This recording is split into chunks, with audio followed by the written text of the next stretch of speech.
Қазақта мақал бар. Жаңбырмен жер көгереді, батамен ел көгереді деген. Батаның төрт түрі болады.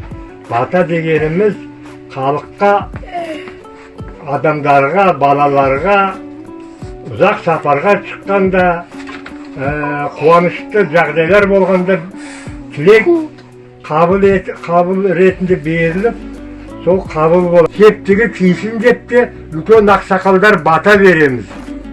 Бата беріп үйрен, сен де ертең үлкен ат жағын тартып мінетін үлкен азамат боласың.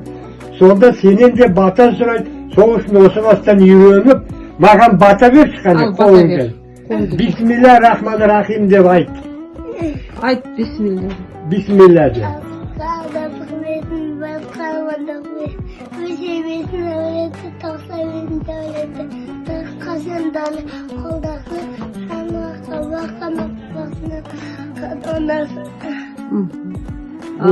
Allah seni de maldı kızın okuda ozat kılıp bütün azamat bol. Allah akbar de.